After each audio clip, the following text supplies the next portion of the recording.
அன்பின் தகப்பனே, உடைய கிருபைக்காகவும் இரக்கத்துக்காக நன்றி செலுத்துகிறோம். இந்த நிமிடம் வரை ஆண்டவரே எங்களை பாதுகாத்து தயவாய் கிருபையாய் ஆண்டவரே இந்த ஜெப கூடுகைக்கு அழைத்து வந்ததற்காக நன்றி செலுத்துகிறோம். வந்திருக்கிற ஒவ்வொரு மேலும் உடைய கிருபையும் ஆசீர்வாதம் தங்கட்டும் ஆண்டவரே. பலகீனங்கள் சுகவீனங்களை எல்லாம் மாற்றி ஆண்டவரே உடைய வார்த்தைகளை கவனமாய் கவனித்து ஆண்டவர் அதற்கு கீழ்ப்படியே நீர் உதவி செய்யும். உடைய அளவற்ற ஆசீர்வாதத்தால் நீர் நிரப்பி வழிநடத்துவேன் கேட்கிறோம். செய்தியை நீர் ஆசீர்வதித்தாரும் கர்த்தாவே, கிருபையாய் ஆசீர்வதித்தாரும். இயேசு கிறிஸ்துவின் நாமத்தில் கேட்கிறோம் நல்ல பிதாவே, ஆமேன் ஆமேன். கர்த்தர் நாம் மகிமைப்படுவதாக. ஒரு பாடல் ஒன்றை உங்கள் முன்னால பாடலாம் என்று சொல்லி நான் யோசித்திருக்கிறேன். இந்த பாட்டு ஒருவேளை அதிக பிரபல்யம் ஆகாத ஒரு பாடல், ஆனா ரொம்ப பழைய பாடல். அந்த பாடலை நான் பாடுறேன். சத்திய சாட்சியாக நடப்பதே போதும், நித்திய ராஜ்யம் அடைவதே போதும். சத்திய சாட்சியாக நடப்பதே போதும், நித்திய ராஜ்யம் அடைவதே போதும். ஜீவனை பார்க்கிலும் கிருபையே போதும், தேவ பக்தியாய் நானும் வாழ்வதே போதும். ஜீவனை பார்க்கிலும் கிருபையே போதும், தேவ பக்தியாய் நானும் வாழ்வதே போதும். கர்த்தரை பாடி நான் துதிப்பதே போதும், காத்திருந்தே தினம் ஜெபிப்பதே போதும். கர்த்தரை பாடி நான் துதிப்பதே போதும், காத்திருந்தே தினம் ஜெபிப்பதே போதும். துன்புற்ற நேரம் துணை இயேசு போதும், தம் திருப்பாதத்தில் ஆறுதல் போதும். துன்புற்ற நேரம் துணை இயேசு போதும், தம் திருப்பாதத்தில் ஆறுதல் போதும். சத்திய சாட்சியாக நடப்பதே போதும், நித்திய ராஜ்யம் அடைவதே போதும். கர்த்தரின் வருகையில் பறப்பதே போதும், கர்த்தரிடம் நானும் சேர்வதே போதும். கர்த்தரின் வருகையில் பறப்பதே போதும், கர்த்தரிடம் நானும் சேர்வதே போதும். வையகம் வேண்டாம், பரலோகம் போதும், வானவர் இயேசுவை காண்பதே போதும். வையகம் வேண்டாம், பரலோகம் போதும், வானவர் இயேசுவை காண்பதே போதும். சத்திய சாட்சியாக நடப்பதே போதும், நித்திய ராஜ்யம் அடைவதே போதும். இது சார்வல் நவரஜி அவர் எழுதிய பாடல். ஜஸ்டிஸ் என்ற ஒரு சகோதரர் இந்த பாடலை இப்போது பாடியிருக்கிறார். மிகவும் ஒரு அர்த்தமுள்ள பாடல். இதெல்லாம் போதும் அப்படின்னு சொல்லி மிக அருமையாக பாடப்பட்ட இந்த பாடல் எனக்கு ரொம்ப பிடித்திருந்தது. இந்த நாளே நம்ம மீகா 7ஆம் அதிகாரம் மட்டும் பார்க்க போறதுல, மீகாவில் உள்ள 7 அதிகாரங்கள்ல உள்ள சில குறிப்பிட்ட வசனங்களை மட்டும் நான் உங்களுக்கு சொல்லி தரப்போறேன். அந்த 7ஆம் அதிகாரத்தை வாசிக்கும் போது எனக்கு ஆச்சரியமா இருந்துச்சு. அநேக வசனங்கள் பிரயோஜனமுள்ளவைகளா இருந்ததை நான் பார்த்தேன். ஆனாலும் ஒரு அதிகாரத்துல 2 அல்லது சில 3 வசனங்கள் மட்டும் நம்ம இந்த நாள்ல நாம் பார்க்க போறோம். இந்த மீகா எசேக்கியா ராஜா அவருடைய காலத்துலலாம் வாழ்ந்தவர் தான். நம்ம 1ஆம் வசனத்திலே 1ஆம் அதிகாரம் 1ஆம் வசனத்துல வாசித்தாலே நமக்கு தெரியும். அதுல 1ஆம் வசனம் யாரா வாசிங்க? மீகா 1ஆம் அதிகாரம் 1ஆம் வசனம். யோதாம், ஆகாஸ், எசேக்கியா என்னும் யூதா ராஜாக்களுடைய நாட்களில் மொரேசா ஊரானாகிய மீகாவுக்கு உண்டானதும் அவன் சமாரியாவுக்கும் எருசலேமுக்கும் விரோதமாய் தரிசித்ததுமான கர்த்தருடைய வார்த்தை. அப்போ இங்க மீகா எப்பொழுது வாழ்ந்தார்? நான் முதல்ல ஒரு காலத்துல நான் நினைத்து கொண்டிருந்தது உண்டு, இந்த சின்ன தீர்க்கதரிசிகள் புத்தகம், அதாவது மைனர் ப்ராஃபெட்ஸ்ன்னு சொல்லுவாங்க. இவங்க எல்லாருமே எப்போ வாழ்ந்தவங்க அதெல்லாம் எனக்கு தெரியாது. இந்த ராஜாக்கள் காலத்துல தான் வாழ்ந்தாங்கள் என்று எனக்கு தெரியாது. அது ரொம்ப இப்ப சமீப காலங்களாக தான் நான் அதை பற்றி அறிந்து வருகிறேன். இதுல பாத்தீங்கன்னா யோதாம், ஆகாஸ், எசேக்கியா ஒரு யூதா ராஜாக்களுடைய நாட்கள்ல மீகா அங்கே தீர்க்க தரிசனம் சொல்பவராக இருந்தார். அப்போ அவரு அந்த சமாரியாவுக்கு எதிராக எருசலேமுக்கு விரோதமாக அங்க தீர்க்க தரிசனம் உரைத்ததை நாம் பார்க்கிறோம். அந்த 2ஆம் வசனம் 3ஆம் வசனம் வாசிங்க. சகல ஜனங்களே கேளுங்கள், பூமியே அதிலுள்ளவைகளே செவி கொடுங்கள். கர்த்தராகிய ஆண்டவர் தம்முடைய பரிசுத்த ஆலயத்தில் இருக்கிற ஆண்டவரே உங்களுக்கு விரோதமாக சாட்சியாயிருப்பார். இதோ கர்த்தர் தமது ஸ்தானத்தில் இருந்து புறப்பட்டு வருகிறார். அவர் இறங்கி பூமியின் உயர்ந்த இடங்களை மிதிப்பார். அப்போ நியாயம் தீர்க்கிற தேவனாக தேவன் அங்கே காணப்படுகிறார். ஏன்னா அந்த பின்னால் உள்ள வசனங்கள்லாம் நீங்க படிச்சு பாத்தீங்கன்னா அவர்கள் என்னென்னலாம் அக்கிரமம் பண்ணாங்க, அநியாயம் பண்ணாங்க என்று சொல்லி சொல்லப்பட்டிருக்கு. அப்போ தேவன் அவர் பட்சிக்கிற அக்கினி என்று சொல்லி வேதம் சொல்கிறது. அதனால அவர் பாவங்களை பொறுக்கிறவர் அல்ல. தேசத்து ஜனங்களுடைய பாவங்களை பொறுக்க முடியாதபடி நான் மிதிப்பேன் என்று சொல்கிறார். இதில் நீங்க பாத்தீங்கன்னா ஒரு 4 விதமாக இந்த மீகா புத்தகத்துல சொல்லப்பட்டிருக்கிறது என்று சொல்கிறார்கள். மீகா என்றால் ஹூ இஸ் லைக் காட் என்று அர்த்தம். ஹூ இஸ் லைக் காட், நம்முடைய தேவனை போன்றவர் யார் என்று. முதலாவது அந்த இஸ்ரவேலர் மேல வரக்கூடிய தீங்குகளை குறித்து அங்க சொல்லப்படுகிறது. ஆனா 2வது அந்த பகுதியில் சொல்லப்பட தேவன் அவர்களை கைவிடுவதில்லை என்ற ஒரு வாக்கு தத்தத்தை அங்கே கொடுக்கிறார். என்னதான் தேவன் கோபம் கொண்டவராயிருந்தாலும் அவர் இறங்குகிற ஒரு தேவனாக இருக்கிறார். 3வதாக மேசியா, அதாங்க இயேசு கிறிஸ்துவ பற்றி இந்த மீகால சொல்லப்பட்டிருக்கிறது. அவர் மூலம் ஒரு உடன்படிக்கையை அங்கே தேவன் புதுப்பிக்கிறார். கடைசியில இஸ்ரவேலுக்கு மன்னிப்பையும் திரும்ப அந்த இஸ்ரவேல் கட்டப்படுவதையும் குறித்து அங்கே சொல்லப்படுகிறது. இதுதான் அந்த 4 காரியங்கள் மீகால சொல்லப்பட்டிருக்கிறது. இப்போ 2வது அதிகாரம் 7ஆம் வசனம் வாசிங்க. 2வது அதிகாரம் 7ஆம் வசனம். யாக்கோபு வம்சம் என்று பெயர் பெற்றவர்களே, கர்த்தரின் ஆவி குறுகி இருக்கிறதோ, அவருடைய கிரியைகள் இவைகள் தானோ, செம்மையாய் நடக்கிறவனுக்கு என் வார்த்தைகள் இதுக்கு முந்தின வசனம் பாத்தீங்கன்னா தீர்க்க தரிசனம் சொல்லாதிருப்பீர்களாக என்கிறார்கள். அவர்கள் தீர்க்க தரிசனம் சொல்லுவார்கள். இந்த பிரகாரம் அவர்கள் தீர்க்க தரிசனம் சொல்லாவிட்டால் நிந்தை நீங்காதே என்று சொல். அப்போ தீர்க்க தரிசனம் சொல்லாத நிறைய இடங்கள்ல நம்ம ராஜாக்கள் புஸ்தகத்தெல்லாம் படிக்கும் போது தீர்க்க தரிசனம் சொன்னவங்களெல்லாம் தடுத்திருக்காங்க, கொலை பண்ணியிருக்காங்க. ராஜாக்கள், இஸ்ரேல் ராஜாக்கள், யூத ராஜாக்கள் அப்படி கொலைலாம் பண்ணியிருக்காங்க. ஒரு தீர்க்க தரிசனம் இங்க சொல்லாத அப்படின்னு சொல்லி சொல்றாங்க. சொல்லாவிட்டால் நிந்தை நீங்காதே என்கிறார். பொதுவா தீர்க்க தரிசனம்னா நம்ம ரொம்ப அதிகமா விரும்புறது என்ன? நம்மளை பத்தி ஒரு பின்னால வர்ற ஒரு நல்ல ஒரு காரியத்தை, சீக்கிரத்துல உன்னுடைய கணவருடைய வேலையில உயர்வு கிடைக்க போகுது, அல்லது குழந்தை இல்லாதவர்களுக்கு சீக்கிரமா இன்னும் 2 மாசத்துல ஒரு குழந்தையை பெற்றெடுக்க போகிறாய், இப்படி சொல்ற தீர்க்க தரிசனங்கள் எல்லாம் நம்ம விரும்புறோம். ஆனா இங்க சொல்லப்பட்ட தீர்க்க தரிசனம் எல்லாம் எதிரான தீர்க்க தரிசனம். நீ பாவத்தை விட்டு மனம் திரும்பு, இதே இப்படிப்பட்ட அந்நிய தெய்வங்களை வணங்காத, விக்கிரகங்களை வணங்காதங்கிற எச்சரிப்புகள் அங்க தீர்க்க தரிசனமா சொல்லப்பட்டது. அப்படி சொல்லாவிட்டால் என்ன செய்யாது? நிந்தை நீங்காதே, உங்க மேல இருக்கிற நிந்தை, உங்க மேல இருக்கிற கோபம் நீங்க போகாதே என்று சொல்லி அங்க சொல்லிவிட்டு தான் இந்த வசனத்தை அங்கே சொல்கிறார். யாக்கோபு வம்சம் என்னும் பெயர் பெற்றவர்களே, கர்த்தரின் ஆவி குறுகி இருக்கிறதோ, அவருடைய செயல் தானோ, இவ்வளவுதான் கடவுள் செய்வாரா, இதுக்கு மேல அவரால் செய்ய முடியாது அப்படின்னு ஒரு கடவுளை நம்ம என்ன பண்ண முடியாது, லிமிட் பண்ண முடியாது. அவருடைய ஆவி எங்கும் நிறைந்திருக்கிறது, அவருடைய செயல்கள் உலகம் எங்கும் நிரம்பி இருக்கிறது. ஒரு சின்ன சாதாரண மனிதன் தான். அப்போ மனிதர்கள் என்ன பண்ணிருக்காங்கன்னா, இன்றைக்கு ராக்கெட்ல அந்த சுனிதா வில்லியம்ஸ், அந்த வில்மோர் என்பவர்லாம் அனுப்புனாங்க. அனுப்பி அதை கொண்டு வர்றதுக்கு ரொம்ப பாடுகள் பட்டாங்க. நேற்று பார்க்கும்போது அதை ஒரு காரியம் ஆச்சரியமா இருந்துச்சு, கொஞ்சம் கஷ்டமா இருந்தது கேட்கறதுக்கு.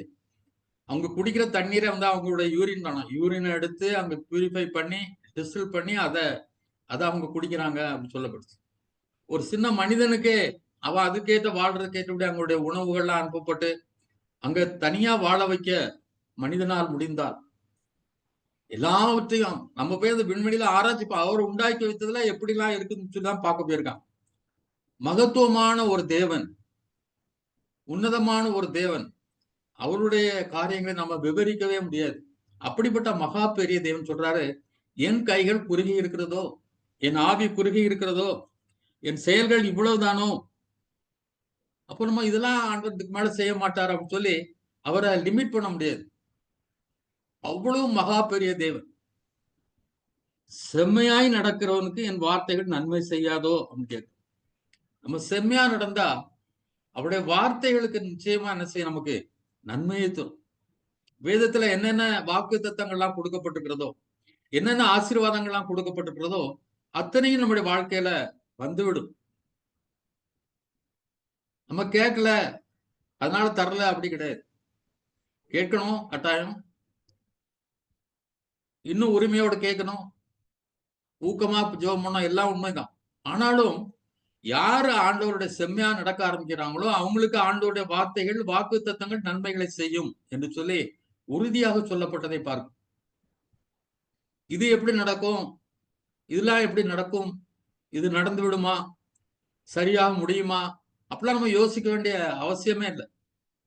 அவருடைய ஆவி குறுகி இல்லை என்று சொல்லப்பட்டிருக்கு. என்னுடைய செயல்கள் இவ்வளவுதான் நினைச்சீங்களா, இன்னும் பெரிய காரியங்களை மகத்தான கிரியைகளை உங்களுடைய வாழ்க்கையில ஆண்டவரால் செய்ய முடியும் என்பதை நம்ம என்ன செய்யறோம், இங்கே பார்க்கிறோம். இதே 2ஆம் அதிகாரத்துல 12ஆம் வசனம் 13ஆம் வசனம் வாசிங்க. யாக்கோபின் ஜனங்களே, உங்கள் எல்லாரையும் நான் நிச்சயமாய் கூட்டுவேன், இஸ்ரவேலில் மீதியானவர்களை நிச்சயமாய் சேர்ப்பேன், போஸ்ராவின் ஆடுகளைப் போல் அவர்களை ஏக கூட்டமாக்குவேன், தன் தொழுவத்துக்குள்ளே சேர்ந்த மந்தைக்கு சமானமாய் ஜனத்திரளினாலே இரைச்சல் உண்டாகும், தடைகளை நீக்கி போடுகிறவர் அவர்களுக்கு முன்பாக நடந்து போகிறார், அவர்கள் தடைகளை நீக்கி வாசலால் உட்பிரவேசித்து கடந்து போவார்கள், அவர்கள் ராஜா அவர்களுக்கு முன்பாக போவார், கர்த்தர் அவர்கள் முன்னணியில் நடந்து போவார். ஆமேன். அப்போ யாக்கோபின் ஜனங்களே, உங்கள் எல்லாரும் நான் நிச்சயமாய் கூட்டுவேன் என்று சொன்னார். அவர் வாக்குத்தத்தம் நிறைவேறியது. இஸ்ரவேல் ஜனங்கள் பல நாடுகளுக்கு சிதறப்பட்டு போனார், உலகம் முழுதும் சிதறப்பட்டு போனார். ஜெர்மனில பல லட்சம் யூதர்களை அந்த ஹிட்லர் என்பவன் கொண்டு போட்டான். அதுக்காகவே கிலட்டின் என்ற ஒரு ஆயுதத்தை, ஒரு பெரிய கருவியை உண்டாக்கி அதுல அவங்களெல்லாம் கொண்டு போட்டான். எல்லாம் அழிஞ்சு போயிருவாங்க, ஒளிஞ்சு போயிருவாங்க நினைச்சாங்க. ஆனால் தேவன் சொன்ன வாக்குத்தத்தம் நிறைவேறியது. 1945 என்ன நினைக்கிறேன், உலகத்தில் உள்ள எல்லா யூதர்களும் என்ன செய்தாங்க, ஆண்டவர் கொண்டு வந்தார். அதான் எசேக்கியேல் 37ஆம் அதிகாரத்துல அவர் சொல்றார். பாக்குற தீர்க்கதரிசி அங்க அழைத்து கொண்டு பாக்குறாரு, எசேக்கியேல் அழைத்து கொண்டு. அங்க பார்த்தா எல்லா எலும்புகள் எல்லாம் சிதறி கிடக்கிறது, உலர்ந்து காய்ந்து போய் கிடக்கிறது. இவைகளுக்கெல்லாம் உயிர் உண்டாகுமா என்று சொல்லும் போது அவர் தீர்க்க தரிசனம் சொல்ல சொல்ல அங்க என்ன செய்த, அவையெல்லாம் உண்டாகக்கூடியது. அவர்களுக்கு எலும்புகளுக்கு மேல சதைகள் உண்டாயிற்று, அவைகளுக்கு உயிர் உண்டாயிற்று, அவைகள் பெரிய சேனையாய் நின்றது என்று சொல்லி பார்க்கும். அதே போல எங்கெங்கெல்லாம் உலர்ந்து காய்ந்து போய் உலகம் எங்கும் சிதறடிக்கப்பட்ட யூதர்களை எல்லாம் தேவன் ஒன்றாக என்ன செய்தார், சேர்த்தார் என்று சொல்லி பார்க்கிறோம்.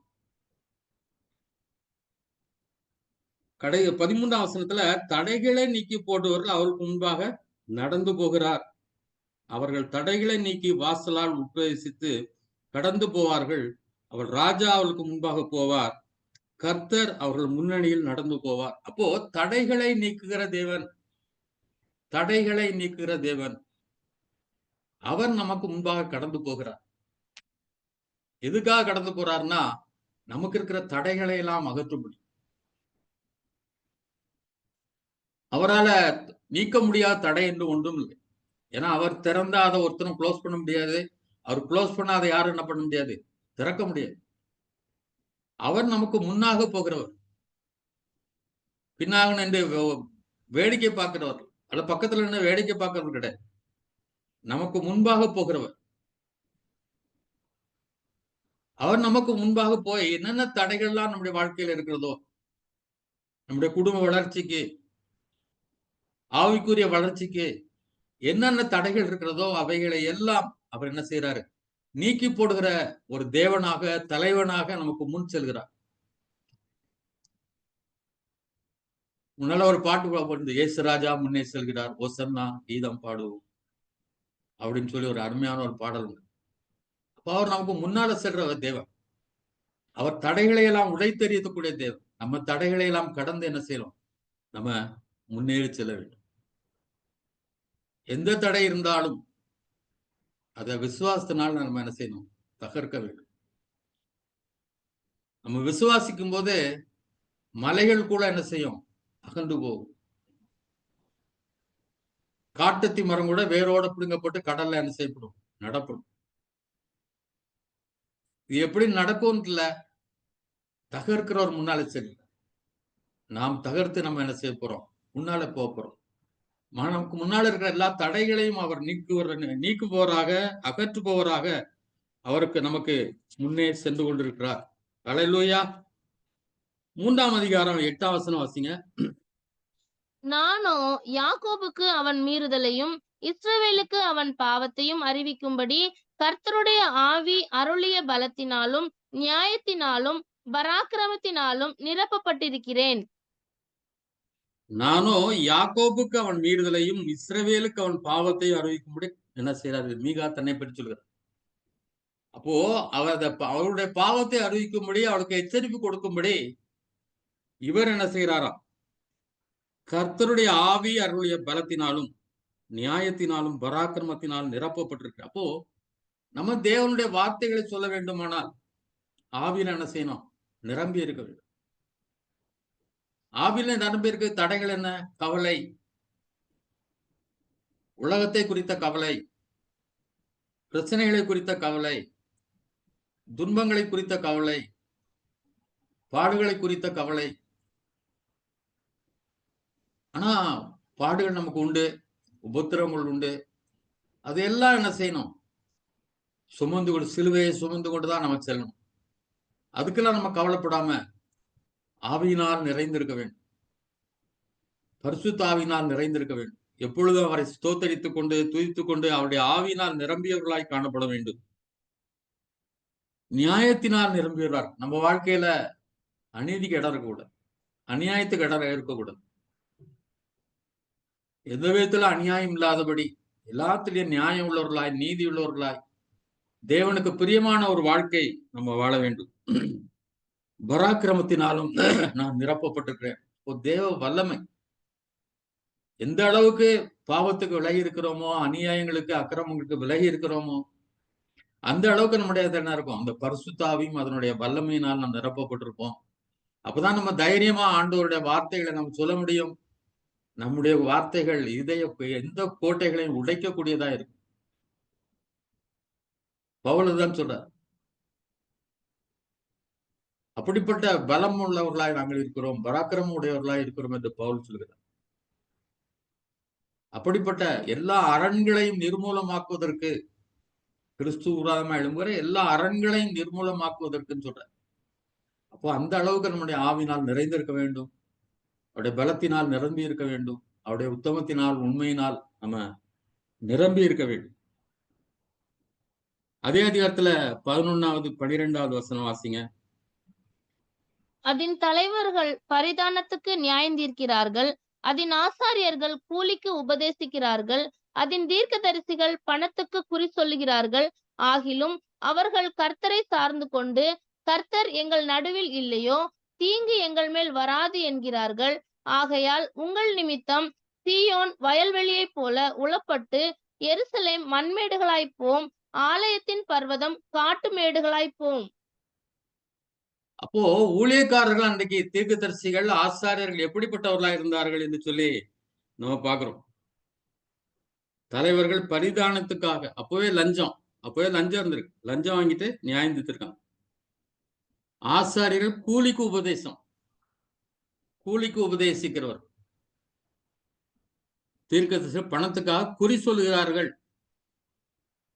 ஆனா ஆசீர்வாதமான வார்த்தைகளை சொன்னதான் பணம் தருவாங்கன்னு சொல்லி அப்படிப்பட்ட காரியங்களை சொல்லுவோம். இதனால எது பாதிக்கப்படுதுன்னா அந்த தேசம் பாதிக்கப்படுவதை பார்க்கிறோம். ஆகையால் உங்கள் நிமித்தம் சீயோன் வயல்வெளியை போல உளப்பட்டு, எருசலேம் மண்மேடுகளாய்ப்போம், ஆலயத்தில் பர்வதம் காட்டு மேடுகளாய்ப்போம் அப்படின்னு சொல்லி சாபத்தை கொடுக்கிறார். அழிவை குறித்து அங்கே சொல்வதை பார்க்கிறோம். 4ஆம் அதிகாரம் 1வது வசனத்தை வாசிப்போம். ஆனாலும் கடைசி நாட்களில் கர்த்தருடைய ஆலயமாகிய பர்வதம் பர்வதங்களின் கொடுமுடியில் ஸ்தாபிக்கப்பட்டு மலைகளுக்கு மேலாய் உயர்த்தப்பட்டிருக்கும். எல்லா ஜாதிகளும் அதனிடத்திற்கு ஓடி வருவார்கள். ஆமென். இப்போ இங்க ஆனாலும் அப்படி சொல்றாரு. ஏன்னா தேவன் தாம் தெரிந்து கொண்ட ஜனங்களை என்ன செய்வதில்லை, கைவிடுவதில்லை. அந்த இஸ்ரவேல் ஜனங்களை அந்த பூமியிலே உங்களைத்தான் நான் என்ன செய்தேன், தெரிந்து கொண்டேன்னு சொல்றார். அப்படி தெரிந்து கொண்ட ஜனங்களை அவர் ஒருபோதும் கைவிடுவதில்லை. நாமும் தெரிந்து கொள்ளப்பட்டவர்கள் தான். நம்மை ஒருபோதும் தேவன் கைவிட மாட்டார். அப்போ அவங்களுக்கு அவ்வளவு அழிவை சொன்னாலும், ஆனாலும் கடைசி நாட்களில் கர்த்தருடைய ஆலயமாகிய பர்வதங்களின் கொடுமுடியில் ஸ்தாபிக்கப்படும். மலைகளுக்கு மேலாக உயர்த்தப்பட்டிருக்கும். எல்லா ஜாதிகளும் அதனிடத்திற்கு ஓடி வருவார். இப்போ அங்க ஆலயம் கட்டப்பட போறான். அந்த பருவத்துல மலையின் மேல ஆலயம் கட்டப்பட போகிறது. ஒருவேளை காசா குடியேற்று போகும் என்றெல்லாம் வேதத்துல சொல்லப்பட்டிருக்கிறது. இன்னும் ஆனா அங்க மக்கள் அழிக்கப்பட்டாலும் மக்கள் கொஞ்சம் பேர் இருக்கிறான். அதெல்லாம் மாறி அங்க என்ன செய்யும், ஒரு ஆலயத்தை எருசலேம் ஒரு ஆலயம் என்ன செய்யப்பட போறது, கட்டப்பட போகிறது.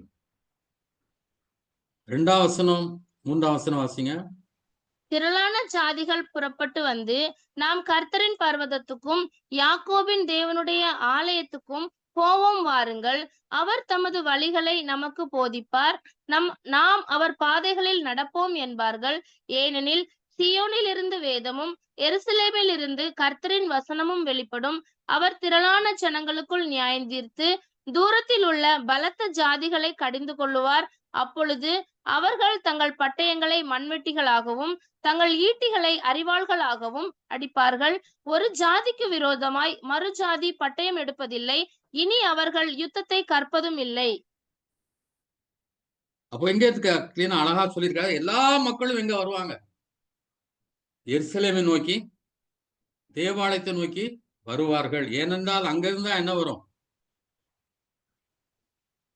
தம்முடைய வழிகளை அவர்களுக்கு அங்க என்ன செய்வார், போதிப்பார்.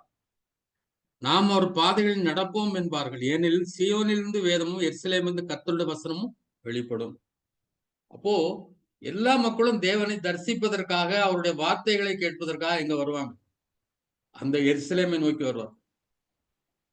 அப்போதான் தாவீது ராஜாவாக, தாவீதின் ஆசனத்திலே இயேசு கிறிஸ்து அமர்ந்து என்ன செய்வார், இங்க ஆட்சி புரிகிற காலத்தை இங்கே சொல்லப்படுகிறது. அப்போ தூரத்தில் உள்ள ஜாதிகளை அவர் கடிந்து கொண்டவர். கடிந்து கொண்டாலே அவங்க என்ன பண்ணிடுவாங்க, தங்களுடைய பட்டயங்கள் எல்லாம் மண்வெட்டிகளாக மாற்றுவார். ஒருவேளை இன்றைக்கு வாள் எடுத்துலாம் நம்ம சண்டை போடுறது கிடையாது இன்றைக்கு.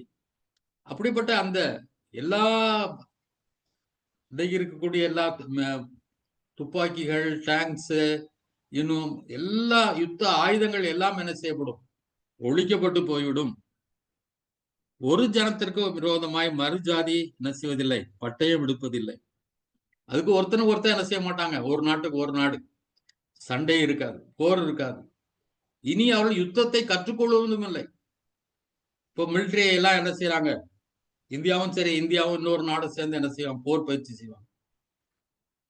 ஒவ்வொரு நாடும் இன்னொரு நாடோட சேர்ந்து போர் பயிற்சி எல்லாம் கற்றுக்கொள்வாங்க. ஆனா இன்னும் அப்படிலாம் பயிற்சி எல்லாம் கிடையாது. எல்லாம் ஒழிக்கப்படும் என்று சொல்லி அங்க வேதத்திலே சொல்லப்பட்டிருக்கு. அவனவன் தன் தன் திராட்சை செடியின் நிழலிலும் தன் தன் அத்திமரத்தின் நிழலிலும் பயப்படுத்துவார் இல்லாமல் உட்காருவான். சேனைகளுடைய கர்த்தரின் வாய் இதை சொல்லித்து. அப்போ எல்லாரும் என்ன செய்வாங்க, நிம்மதியா சாப்பிட்டு நிம்மதியா இருப்பாங்க, எதுக்கும் பயப்பட மாட்டாங்க. எந்த அநியாயமோ அக்கிரமோ அந்த உலகத்துல என்ன செய்யாது, இருக்காது. அழுகையோ கண்ணீரோ பாடுகளோ உபத்திரங்களோ இருக்காது. எல்லாரும் என்ன செய்வாங்க, சந்தோஷமாய் வாழக்கூடிய ஒரு ஆட்சியை என்ன செய்ய போகிறது, வரப்போகிறது. ஆமென்.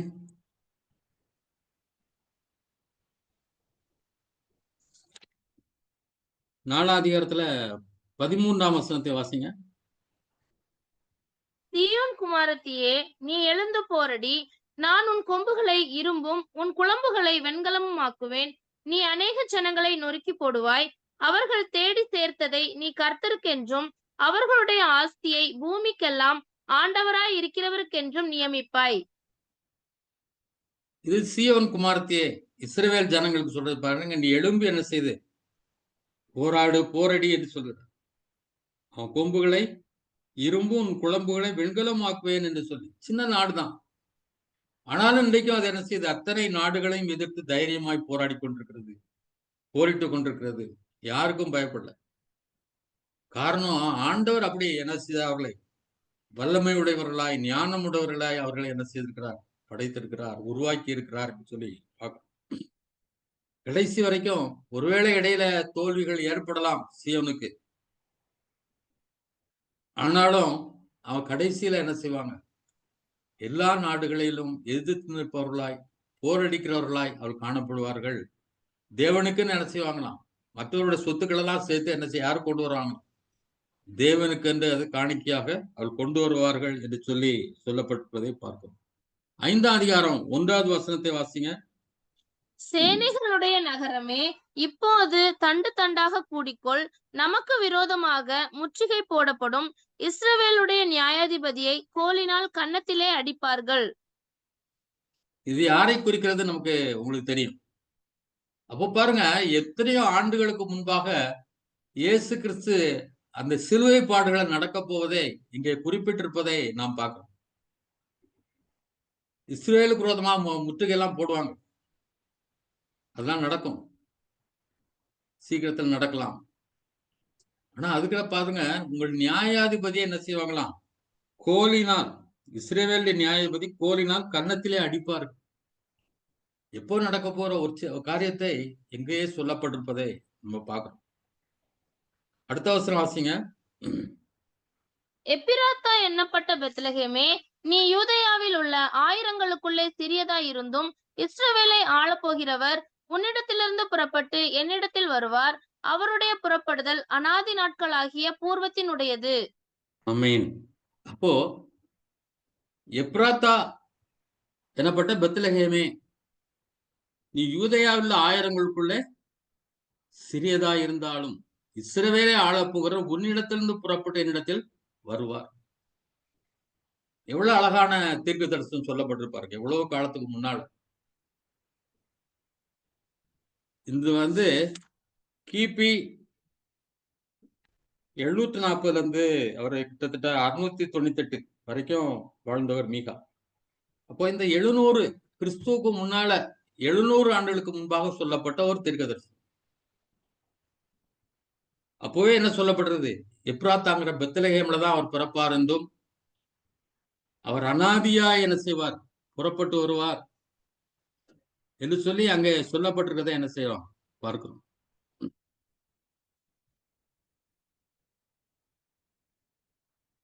நாலாம் வசனம் வாசிங்க, அது அதிகாரத்துல. அவர் நின்று கொண்டு கர்த்தருடைய பலத்தோடும் தம்முடைய தேவனாகிய கர்த்தருடைய நாமத்தின் மகத்துவத்தோடும் மேய்ப்பார். ஆகையால் அவர்கள் நிலைத்திருப்பார்கள். அவர் இனி பூமியின் எல்லைகள் பரியந்தமும் மகிமைப்படுவார். ஆமென். எல்லாம் அழகாக அப்படி சொல்லப்படுற இயேசு கிறிஸ்துவை கொண்டு குறித்து, அவர் நின்று கொண்டு கர்த்தருடைய பலத்தோடும் தம்முடைய தேவனாய் கர்த்தருடைய நாமத்தின் மகத்துவத்தோடும் மேய்ப்பார். அவர் மேய்ப்பர் என்பதை அங்கே சொல்லப்பட்டிருக்கிறதை பார்க்கணும். அங்க நியாயாதிபதி என்று சொல்லப்பட்டிருந்துச்சு, இதுல அவரை மேய்ப்பர் என்று சொல்ல, கர்த்தருடைய நாமத்தினாலே அவருடைய பலத்தினாலே அவர் என்ன செய்வாராம்? நின்று கொண்டு மேய்ப்பார். இனி பூமியின் எல்லைகள் பரியந்தம் அவர் மகிமைப்படுவார். பூமி முழுதும் எவ்வளவு சீக்கிரத்துல சுவிசேஷம் பரவியது. ஒரு தஞ்சாவூர் ஒரு பிரிண்டிங் பிரஸ் உண்டு, அதுக்கு நான் அந்த இதெல்லாம் பிரிண்டிங்காக போகும்போது அங்க ஒருத்தர் உட்கார்ந்து அடிக்கடி ஒரு பாஸ்டர் வருவார். அவர் சொல்லுவார், இயேசு கிறிஸ்துடைய ஊழியம் எல்லாம் தோல்வி அடைந்த ஊழியம், ஏன்னா அவரை சிலுவையில் அரைஞ்சிட்டாங்க அப்படின்னு சொல்லுவார். ஃபெயில்டு மிஷன் அப்படின்னு சொல்லுவார். அது அப்படி கிடையாது. அவர் சிலுவையில மரித்து தன்னுடைய ரத்தத்தை சிந்தி என்ன செய்த பெரிய மீட்பை உண்டாக்கி விட்டார். ஒரு ஊழியக்கார அண்ணன் ஒருத்தர் உண்டு, அவரோட பேசி கொள்ளும்போது அவர் சொன்னாரு, எல்லாத்துலயுமே அவர் ஒரு ட்ரைனிங்காக போகும்போது கேட்டாங்க, இயேசு கிறிஸ்து செய்த சாதனை என்னன்னு சொல்லும் போது நிறைய பேர் அவர் செய்த அற்புதங்கள், அவர் சிலுவையில மரித்தது, நிறைய காரியங்களை சொன்னாங்க. அப்ப அந்த இதை நடத்துறவர் சொன்னாராம், அவர் எல்லாத்திலும் மேலாக செய்து 12 சீசர்களை என்ன பண்ணது, உருவாக்குனதுதான். ஏன்னா அதனாலதான் உலகம் முழுதும் அவர் எவ்வளவு அற்புதங்கள் செய்திருக்கலாம். ஆனா அந்த 12 பேரை வச்சனால உலகம் முழுதும் சுவிசேஷம் ஆயிடுச்சு, பரவிட்டு. யாராலும் நினைச்சு பார்க்க முடியாது எப்படி உலகம் முழுதும் போகும் சுவிசேஷம் என்று சொல்லி. அப்படியாக தேவன் உலகம் முழுவதும் மகிமைப்படுவார் என்ற இந்த வார்த்தைக்கிணங்க உலகம் முழுவதும் தேவனுடைய நாமம் என்ன செய்யப்பட்டிருக்கிறது, இன்று மகிமைப்பட்டுக் கொண்டிருப்பதை நம்ம அங்கே பார்க்கிறோம். 5வது வசனம். இவரே சமாதானக்காரனர். அசீரியன் நம்முடைய தேசத்திலே வரும்போதும் நம்முடைய அரண்மனைகளை மிதிக்கும் போதும் 7 மேய்ப்பரையும் மனுஷரில் 8 அதிபதிகளையும் அவனுக்கு விரோதமாக நிறுத்துவேன். இவரே சமாதானக்காரனர் என்று சொல்றோம். இவர் தான் சமாதானம் படுகிற தேவன். பிதாவுக்கும் நமக்கும் இடையிலே உள்ள இந்த பிரிவினை நீக்கிறவராக, ஒரு சமாதான காரணராக, சமாதான பிரபுவாக அவர் இங்க வந்தார்னு சொல்லி பார்க்கணும். மீதியுள்ள வார்த்தைகளை நான் இப்போ இந்த நாள்ல நம்ம பார்க்க போறதில்ல. 7வது வசனத்தை வாசிங்க. அதே அதிகாரத்துல 7, 8. யாக்கோபிலே மீதியானவர்கள் கர்த்தராலே வருகிற பனியைப் போலவும் மனுஷனுக்கு காத்திராமலும் மனுபுத்திரருக்கு தாமதியாமலும் பூண்டுகள் மேல் வருகிற மலைகளைப் போலவும் அநேக ஜனங்களின் நடுவிலே இருப்பார்கள். யாக்கோபிலே மீதியானவர்கள் சிங்கம் காட்டு மிருகங்களுக்குள்ளே இருக்கிறதற்கு சமானமாகவும் கடந்து போய் மிதித்து தப்புவிப்பார் இல்லாமல் பீறி போடுகிற பாலசிங்கம் ஆட்டு மந்தைகளுக்குள்ளே இருக்கிறதற்கு சமானமாகவும் ஜாதிகளுக்குள் அநேக ஜனங்களின் நடுவிலே இருப்பார்கள். அப்ப அந்த யாக்கோபு மீதியானவர்கள், அந்த யாக்கோபு நிறைய பேர் என்ன பண்றாங்க, அழிக்கப்படுகிறார்கள். வருகிற யுத்தங்களிலே, கடைசி நடக்க போற யுத்தத்துல நிறைய பேர் என்ன பண்ணுவாங்க, அழிக்கப்படுவார். 3 1 பங்கு தான் மிச்சமா இருக்கும். ஆனா அப்படிப்பட்டவங்க எப்படி இருப்பாங்கன்னு சொல்லும் போது, கர்த்தராலே வருகிற பனியை போலும். பனிங்கிறது ஒரு ரொம்ப நல்லா இருக்கும். அந்த பனியில நனைஞ்சு அப்படியே போகும்போது அந்த சில்னஸ் அதெல்லாம் எவ்வளவு இன்பமா இருக்குமோ அதே போல அந்த பனியை போல அவர்கள் அழகாக இருப்பார்கள். மனுஷருக்கு காத்திராமலும் மனுபுத்திரருக்கு தாமதியாமலும் பூண்டுகள் மேல் வருகிற மழையை போலவும் அநேக ஜனங்கள் நடுவிலே இருப்பார்கள். அதான் ஆசீர்வாதமாக அவர்கள் இருப்பார்கள். மழை எப்படி ஆசீர்வாதமா இருக்குதோ அதான் அநேக ஜனங்களுக்கு அவர்கள் ஆசீர்வாதமா இருப்பார்கள். அது மட்டும் இல்ல, சிங்கம் காட்டு மிருகங்களுக்கு இருப்பது போல. சிங்கம்னா சிங்கம் தான், எல்லா மிருகங்கள் இருந்தாலும் அந்த சிங்கம் ராஜான்னு சொல்றாங்க காட்டு, எப்படி அப்படி இருக்குதோ அதே போல அவர்கள் அப்படிப்பட்ட வீரர்களாக அவர்கள் இருப்பார்கள். கடந்து போய் மிதித்து தப்பிப்பார் இல்லாமல் பீறி போடுகிற பாலசிங்கம் ஆட்டு மந்தைகளுக்குள்ளே இருக்கிறதுக்கு சமானமாகவும் ஜாதிகளுக்குள்ள அநேக ஜனங்கள் நடுவிலே இருப்பார். அப்ப அநேக ஜனங்களுக்குள்ள எப்படி இருப்பாங்களா, ஒரு ஆட்டு மந்தைக்குள்ள ஒரு சிங்கம் போச்சுன்னா எப்படி இருக்குமோ அதை போல, பால சிங்கம் போச்சுன்னா எப்படி இருக்குமோ அதே போல அதெல்லாம் மிரண்டு ஓடும். எவ்வளவு பெரிய கூட்டம் இருந்தாலும், ஆட்டு கூட்டம், அதே போல எல்லா ஜாதிகளுக்குள்ளும் அவங்கதான் உயர்ந்திருப்பார்கள் என்று சொல்லி அங்கே சொல்லப்பட்டிருப்பதை நம்ம பார்க்கிறோம். 6ஆம் அதிகாரம் 4, 5 வசனங்களை வாசிங்க. 6ஆம் அதிகாரம் 4, 5. நான் உன்னை எகிப்து தேசத்திலிருந்து வரப்பண்ணி அடிமைத்தன வீட்டில் இருந்த உன்னை மீட்டு கொண்டு மோசே, ஆரோன், மீரியாம் என்பவர்களை உனக்கு முன்பாக அனுப்பினேன்.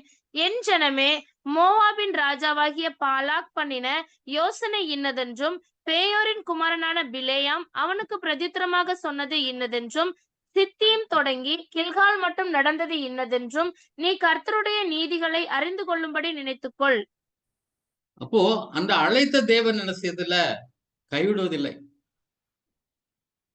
யாரை அழைத்தாரோ அவர்களை நீதிமான்களாக்கிறார். யாரை நீதிமான்களாக்கி இருக்கிறாரோ அவர்களை என்ன செய்திருக்கிறாரு, மகிமைப்படுத்தி இருக்கிறார் என்று சொல்லப்படுது. அப்போ அழைத்த தேவன் அங்க யாக்கோபு அங்கிருந்து அழைச்சு கொண்டு விட்டுட்டு அப்படியே என்ன செய்யலாம், அவங்கள கைவிட்டு செல்லவில்லை. அந்த மோவாபின் ராஜா பாலாக் என்பவன் மூலம், பாலாக் அந்த யோசனை, அதனால பேயோரின் குமாரா அந்த கள்ளத்திற்கு தரிசனம் சொன்னது எல்லாம் நமக்கு தெரியும். அங்கெல்லாம் அவர் ஆண்டவர் எப்படியெல்லாம் அவனை கடிந்து கொண்டு இஸ்ரேல் ஜனத்துக்கு விரோதமாய் செயல்படாதபடி அவனை பாதுகாத்தார் என்றெல்லாம் பார்க்கணும். அப்போ ஆண்டவர் ஒருவனை தெரிந்து கொள்வது என்பது மிக அருமையானது, மிக மிக அருமையானது. ஏன் நம்மளை தெரிஞ்சு கொண்டார்? எத்தனையோ ஞானிகள் உண்டு, அறிவாளிகள் உண்டு, புத்திமான்கள் உண்டு, அதிகம் படிச்சவங்க உண்டு, பெரிய டாக்டர்ஸ், இன்ஜினியர்ஸ், ஐஏஎஸ் ஆபீசர்லாம் இருக்கலாம். அவங்களெல்லாம் தெரிந்து கொள்ளல. நமக்கு ஏன் கிருபை கிடைச்சது?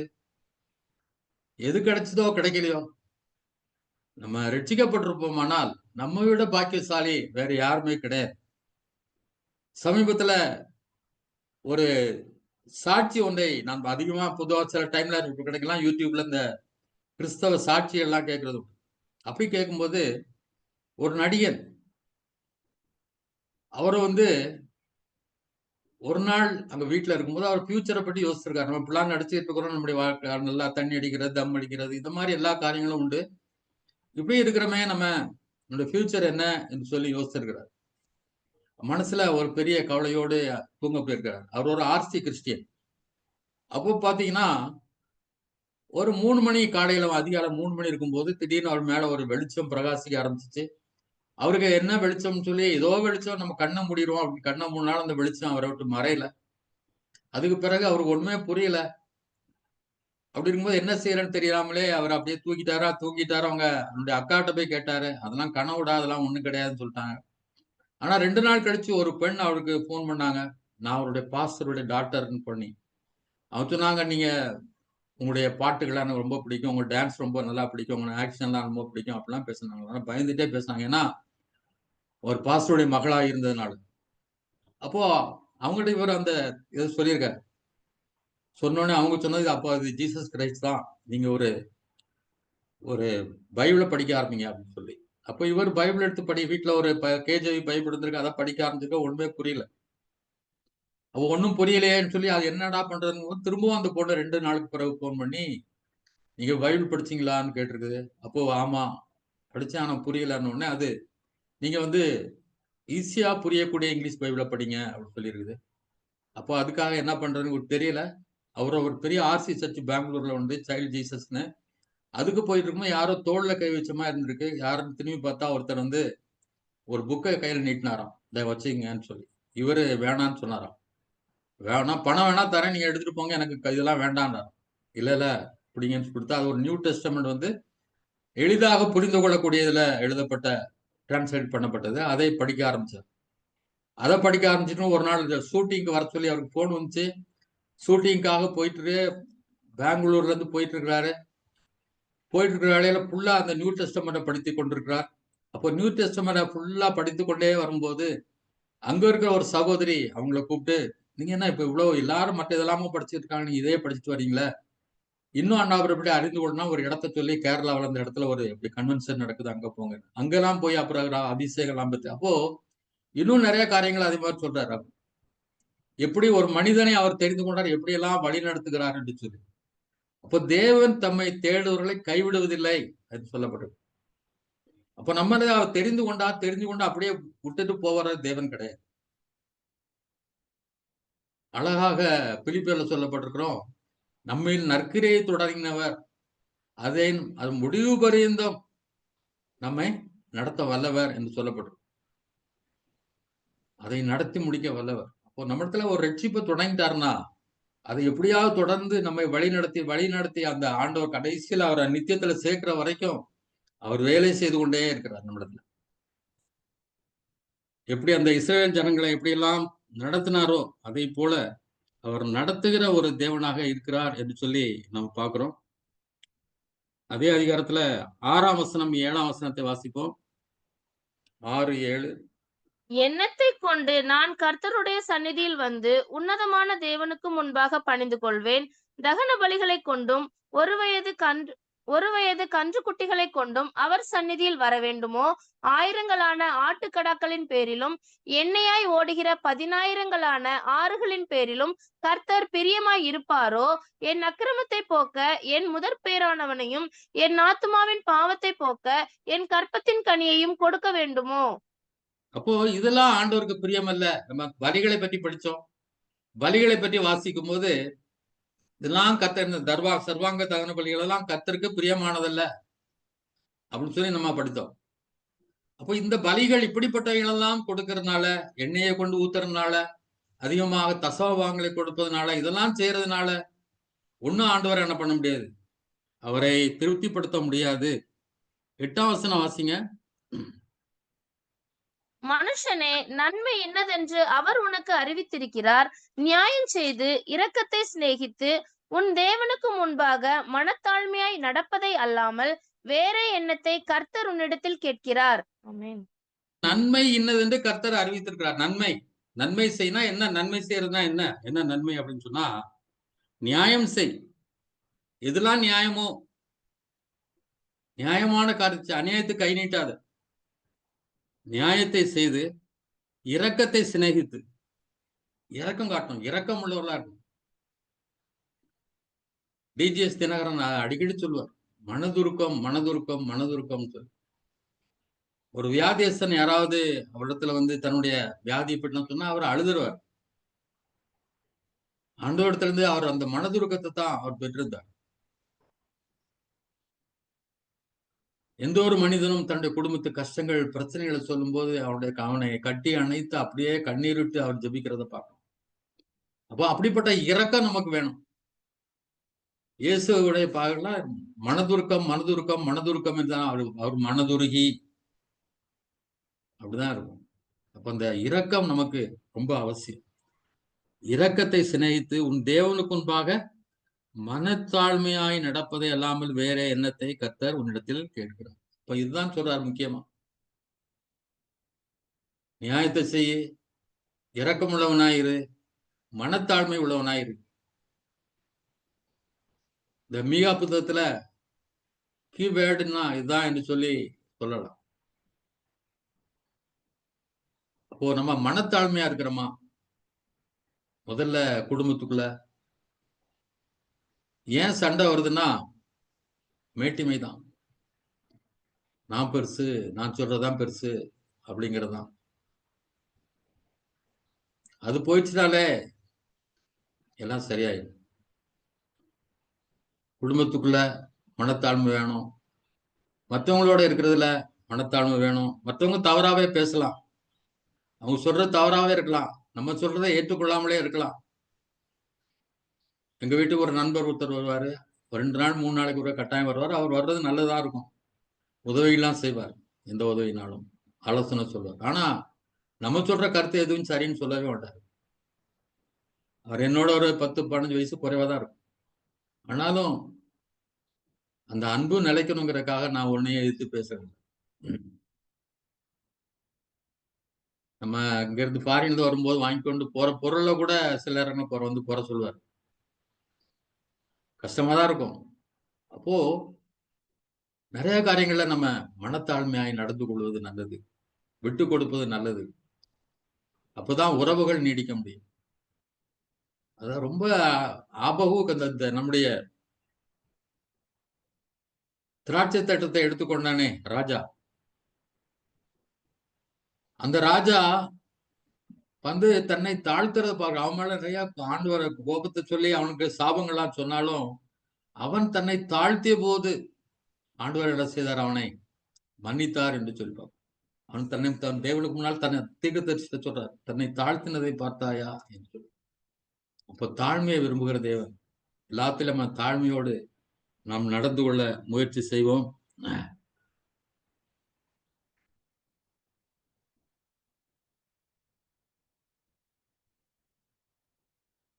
அடுத்ததாக 7ஆம் அதிகாரத்துல 2வது வசனத்தை வாசிப்போம். 7ஆம் அதிகாரம் 2வது வசனம்.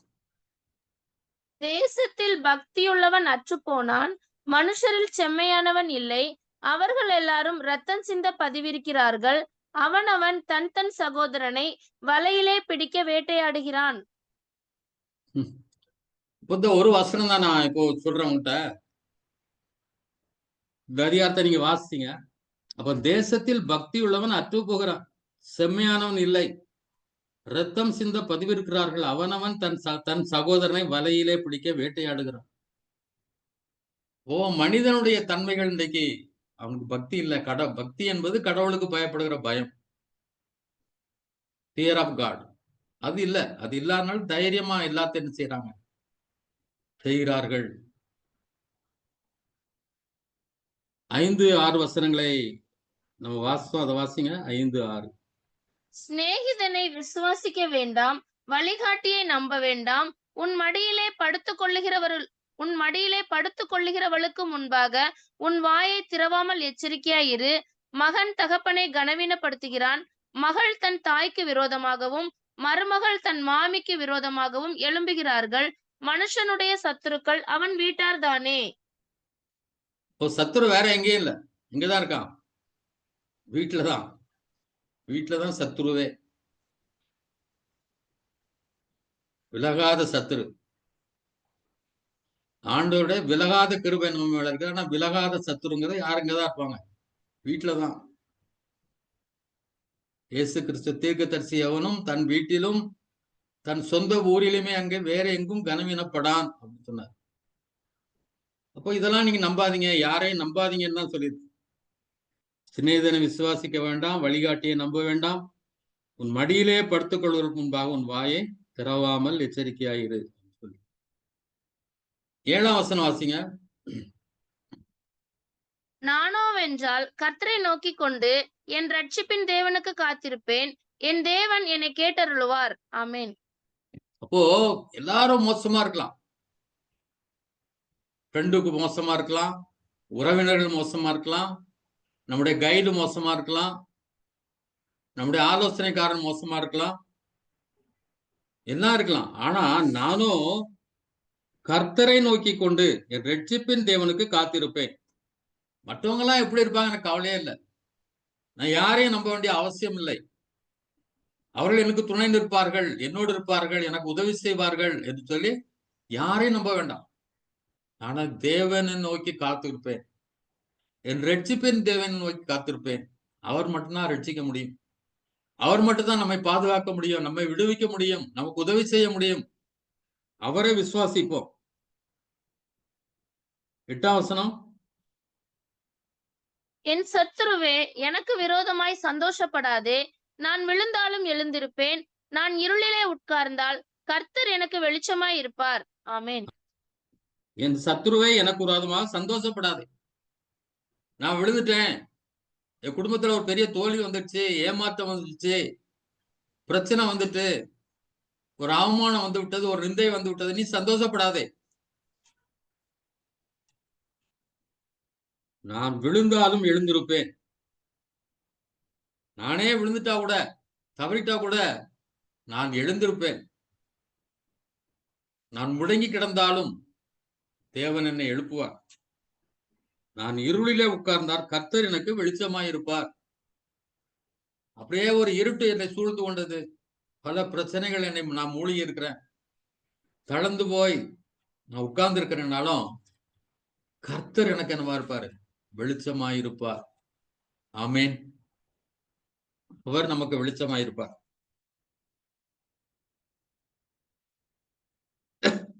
9ஆம் வசனம். நான் கர்த்தருக்கு விரோதமாக பாவம் செய்தேன். அவர் எனக்காக வழக்காடி என் நியாயத்தை விசாரிக்கும் மட்டும் அவருடைய கோபத்தை சுமப்பேன். அவர் என்னை வெளிச்சத்திலே கொண்டு வருவார். அவருடைய நீதியை பார்ப்பேன். ஆமென். நான் பாவம் செய்துட்டேன், கர்த்தருக்கு விரோதமாக பாவம் செய்தேன். ஆனா அவர் எனக்காக வழக்காடி என் நியாயத்தை விசாரிக்க மட்டும். அவருக்காக பரிந்து பேசுகிற தேவன்,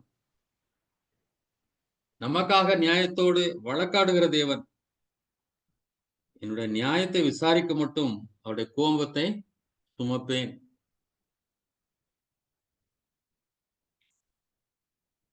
கொஞ்ச காலம் அவருடைய கோபத்தை நான் சுமப்பேன். ஒரு அருமையான பாடம் உண்டு, அதுல பாட்டுல வரும், கொஞ்ச காலம் சிருஷ்டிகர் கோபத்தை முகத்தை மறைத்தாரே, ஆனா மீண்டும் கோபம் மறைந்து என்மேல் கிருபையை பொழிந்தாரே என்று சொல்லி பாடல் உண்டு. தேவன் தம்மை சில நேரம் மூடிக்கொள்வார். தம்மை எந்த பதிலும் கிடைக்காது, எந்த உதவியும் கிடைக்காது, நம்ம கதறினாலும் கிடைக்காது. ஆனாலும் அவர் கைவிடுகிற தேவன் இல்லை. அவர் என்னை வெளிச்சத்திலே கொண்டு வருவார், அவருடைய நீதியை பார்ப்பேன் என்று சொல்லுவார். அவர் நம்ம அந்த இருள்ல இருந்து வெளிச்சத்தை கொண்டு வந்துருவார். எந்த இருள்ல கைவிடப்பட்டது போல தோன்றுகிறதோ அந்த இருள்ல இருந்து அவர் என்ன செய்வார்? வெளிச்சத்துக்கு கொண்டு வந்து விடுவார். அவருடைய நீதியை நான் பார்ப்பேன் என்று சொல்கிறார்.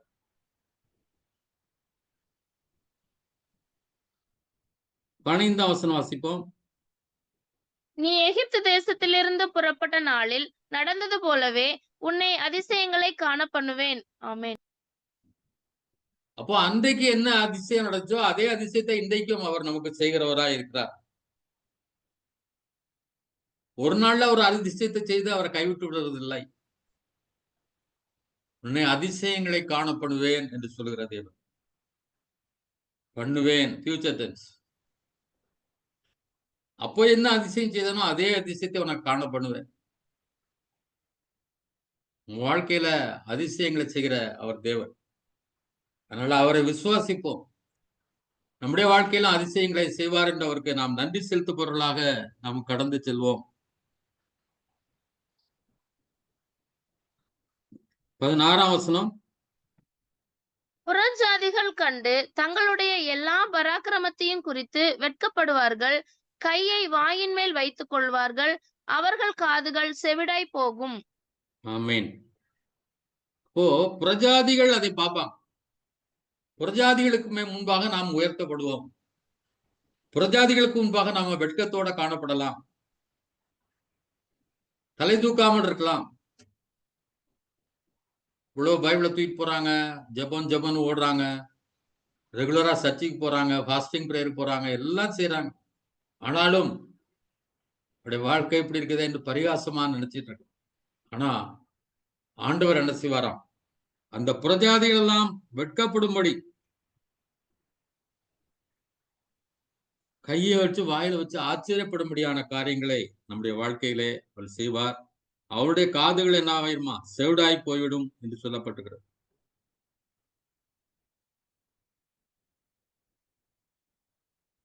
பதினேழாம் வசனம் நம்ம ஏற்கனவே வாசம். 17ஆம் வசனம் வாசிங்க. யாரோ சொன்னாங்க. பாம்பை போல மண்ணை நக்குவார்கள். பூமியின் ஊர்வனவற்றைப் போல தங்கள் மறைவிடங்களில் இருந்து நடுநடுங்கி புறப்படுவார்கள். நமது தேவனாகிய கர்த்தரிடத்துக்கு திகிலோடே சேர்ந்து உனக்கு பயப்படுவார்கள். ஆமென். அப்போ ஆண்டவர் இப்படிப்பட்ட அற்புதங்களை அதிசயங்களை செய்கிறவராய் நம்ம தாழ்மையிலிருந்து உயர்த்தப்படும் போது, மண்ணிலிருந்து புழுதியிலிருந்து உயர்த்தப்படும் போது பிரஜாதிகள்லாம் அதை கண்டு பயப்படுவார். பயப்பட்டு கர்த்தரை அவர்கள் சார்ந்து கொள்பவர்களாக, அவருடைய பிள்ளைகளாக அவர்கள் மாறுவார்கள். கடைசியா 18ஆம் வசனம் 19ஆம் வசனம் வாசிங்க. 18, 19. தமது சுதந்திரத்தில் மீதியானவர்களுடைய அக்கிரமத்தை பொறுத்து மீறுதலை மன்னிக்கிற தேவரீருக்கு ஒப்பான தேவன் யார்? அவர் கிருபை செய்ய விரும்புகிறபடியால் அவர் என்றென்றைக்கும் கோபம் வையார். அவர் திரும்ப நம்மேல் இறங்குவார். நம்முடைய அக்கிரமங்களை அடக்கி நம்முடைய பாவங்களை எல்லாம் சமுத்திரத்தின் ஆழங்களில் போட்டு விடுவார். ஆமென். சுதந்திரத்தில் மீதியானவருடைய அக்கிரமத்தை பொறுத்து. நம்ம தான் சுதந்திர கடைசி சந்ததி, மீதியான சந்ததி. கடைசியில தேவனுக்கு தெரிந்து கொள்ளப்பட்ட ரெம்னன்ட் என்று சொல்வார்கள். கடைசியாக நம்ம தேவனுக்கு என்று மீட்கப்பட்ட ஒரு கூட்டம். அவருடைய அக்கிரமத்தை பொறுத்து மீறுதலை மன்னிக்கிற தேவரீருக்கு ஒப்பான தேவன் யார்? பெரிய வல்லமையான தேவன் மட்டும் யாருன்னா, பாவங்களை மன்னிக்கிறவர், தம்முடைய பிள்ளைகளுடைய பாவங்களை மன்னிக்கிற தேவன் தான் ஒப்பற்ற தேவன் என்று சொல்லப்படுது. அவர் கிருபை செய்ய விரும்புகிறபடியால் அவர் எந்தெந்தைக்கும் கோபம் ஐயா. அவர் ஒரு கிருபையுள்ள தேவன். அவருடைய கிருபை ஒருபோதும் என்ன செய்யாது, மாறாது. அதுக்கு முடிவே இல்லை அப்படின்னு பாடப்பட்டிருக்கு. அவருடைய கிருபைக்கு எல்லை கிடையாது, முடிவு கிடையாது. அப்படி இருக்கிறபடியால் அவர் என்ன செய்யறாராம்? நம்முடைய பாவம் நம்ம மேல எந்தெந்தைக்கும் கோபம் வச்சு, இப்படி செய்தாலே அவர் நினைத்து கொண்டே இருப்பார் கிடையாது. கோபத்தை வைத்துக் கொண்டிருப்பார் கிடையாது. அவர் மன்னிக்கிற தேவன். அவர் திரும்ப நம்மேல் இறங்குவார். நம்முடைய அக்கிரமங்களை அடக்கி அவருடைய பாவங்களை எல்லாம் சமுத்திரத்தின் ஆழங்களில் போட்டு விடுவார். அப்போ அவர் என்ன பண்றாரு? நம்ம மேல இரக்கம் உள்ள தேவன். திரும்பவும் இறங்குவார். நம்ம மேல கோபமா வைந்திருந்தாலும் அவர் இறங்குகிற தேவனாயிருப்பார். நம்ம இரக்கம் காட்டி நம்முடைய பாவங்களை எல்லாம் என்ன செய்வாராம்? சமுத்திரத்தின் ஆழங்களில் போட்டு விடுவார். ஒரே ஒரு உண்மை சம்பவத்தை சொல்லி நான் முடிக்கிறேன். அதாவது ஒரு பையன் வந்து சர்ச்சில் பாஸ்டர் பேசும்போதெல்லாம் ஒவ்வொரு வசனத்துக்கும் அல்லேலூயா அல்லேலூயான்னு சத்தம் போட்டே இருப்பான். அன்னைக்கு ஒரு சர்ச்சில் ஒரு பெரிய பிஷப்புத்தர் வந்ததுனால அவனை சொன்னாங்க, நீ வந்து இப்படி சொல்லிட்டே இருக்கிறா, நீ அதனால பக்கத்துல இருக்கிற ரூம்ல உன்னை வச்சிடுறோம், நீ அங்க இருந்துக்க, இங்க இருந்தா நீ சத்தம் போட்டே இருப்பான்னு விட்டாங்க. அவனுக்கு அங்க பிரசங்கம் எல்லாம் கேட்கல. ரொம்ப அவன்கிட்ட சொல்லிட்டாங்க, உனக்கு வந்து ஷூ வாங்கி தரும், புது ஷூ, அவனோட பழைய ஷூ வச்சிருக்கிறா, புது ஷூ வாங்கி தருவோம், நீ அந்த அல்லேலூயா மட்டும் போடக்கூடாது டைம் மட்டும் அப்படின்னு சொல்லினான். அப்போ அவர் பிரசங்கம் பண்ணாரு, ஆனா இவனுக்கு கேட்கல. ஆனா திடீர்னு சொன்னானா, ஷூ ஆர் நோ ஷூ ஹல்லேலூயா அப்படின்னு சத்தம் போட்டான். அதான ஷூ கிடைச்சாலும் சரி கிடைக்காட்டும் சரி அல்லேலூயான்னு சத்தம் போட்டான். ஏன்னா இந்த வசனங்கள் அங்க எழுதப்பட்டிருந்ததாம். நம்முடைய அக்கிரமங்களை அடக்கி நம்முடைய பாவங்களை எல்லாம் சமுத்திரத்தின் ஆழங்களில் போட்டு விடுவார்னு படிச்சான். அப்பதான் அவனுக்கு அதை பார்த்தோன்னே அவனால தாங்க முடியல. அப்ப என் பாவத்தெல்லாம் அவர் எங்க போட்டுறாரு? சமுத்திரத்தை ஆழத்துல தூக்கி போட்டுறாரு அப்படின்னு சொல்லி அதை அவர் நினைச்சே பாக்குறது. நிறைய நேரம் இப்படி செய்தமே நம்முடைய மனசுல ஒரு கில்ட்டி கான்சியன்ஸோட ஒருவேளை இருக்கலாம், குற்ற மனசாட்சியோடு. ஆனா அது எல்லாத்தையும் அவர் என்ன செய்தார்? சமுத்திரத்தின் ஆழங்களில் போடுகிற ஒப்பற்ற ஒரு தேவனாக இருக்கிறார். தேவரீர் பூர்வ நாட்கள் முதல் எங்கள் பிதாக்களுக்கு ஆணையிட்ட சத்தியத்தை யாக்கோபுக்கும் கிருபையை ஆபிரகாமுக்கும் கட்டளையிடுவீராக. அப்போ சத்தியமும் கிருபையும் தான். இயேசு சத்தியத்தினாலும் கிருபையினாலும் நிறைந்தவராய் நம்முடைய வாழ்ந்தார். அவர் நமக்குள்ளே இன்றைக்கு சத்தியமும் கிருபையும் நிறைந்த தேவனாக நம்மோடு கூட இருக்கிறார். சத்தியத்திலே நடத்தவும் தம்முடைய கிருபையினாலே நம்மை பாதுகாக்கவும் உண்மையுள்ள தேவனாக நம்மோடு கூட இருக்கிறார். அதனால்தான் மீகா புத்தகத்துக்கு மீகா என்பதற்கு நம்முடைய தேவனை போல் தேவன் யார்? Who is like our God? அவரை போன்ற தேவன் இல்லை என்று சொல்லப்பட்டது. ஏனென்றால் சத்தியத்தை காக்கிறவர், அதே இடத்துல கிருபையும் காக்கிறவர், அளவில்லாத கிருபையை நமக்கு தருகிற தேவனாக அவர் நம்மோடு கூட இருக்கிறார். தொடர்ந்து தம்முடைய கிருபையினாலே உங்கள் குடும்பங்களை, உங்களை அற்புதமாய் நடத்துவார். ஜெபம் செய்வோம். எங்கள் அன்பின் தகப்பனே, ஆண்டவர் இந்த மீகா புத்தகத்தை ஆண்டவர் நாங்கள் படிக்க உதவி செய்தீர். எல்லா வசனங்களையும் பார்க்காவிட்டாலும் முக்கியமான குறிப்புகளை பார்க்க நீர் உதவி செய்தீர். அன்பு தகப்பனே, உமக்கு ஒப்பான தேவன் ஒருவரும் இல்லை என்று சொல்லப்பட்டிருக்கிறது. ஆண்டவரே கர்த்தாவே, அப்பா, பராக்கிரமத்தில் உமக்கு ஒப்பானவர் இல்லை. ஆண்டவரே, உடன்படிக்கை காக்கிறவர் இல்ல, உம்மை போல் தேவன் இல்லை. எங்களை ஆண்டவரே கர்த்தா ஒரு நாள் ரட்சித்தவர், கடைசி வரைக்கும் எங்களை சுமந்து செல்கிற தேவனாயிருப்பதற்காக ஸ்தோத்திரம். மேய்ப்பராக நீர் எங்களோடு கூட இருப்பதற்காக ஸ்தோத்திரம். எங்களை மேய்க்கிற தேவனாக இருக்கிறீர் ஆண்டவரே, நியாயாதிபதியாக இருக்கிறீர் என்று சொல்லி பார்த்தோம். அன்பு தகப்பனே, அதற்காக ஸ்தோத்திரம்.